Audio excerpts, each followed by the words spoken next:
નમસ્કાર, આપ જોઈ રહ્યા છો સ્પાર્ક ટુડે ન્યૂઝ। દાહોદ શહેરમાં જાહેર જનતાના આરોગ્યને ધ્યાનમાં રાખી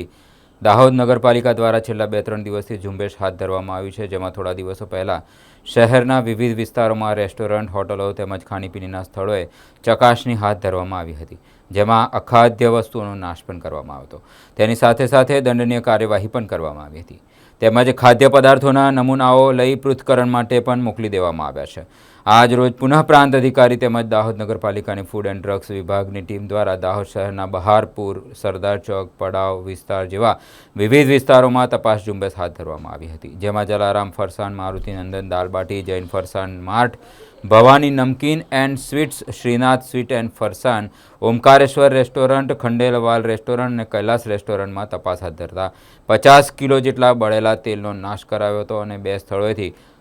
ખાદ્ય પદાર્થોના નમૂના લઈ 2700 રૂપિયાનો દંડ વસૂલ કરવામાં આવ્યો હતો।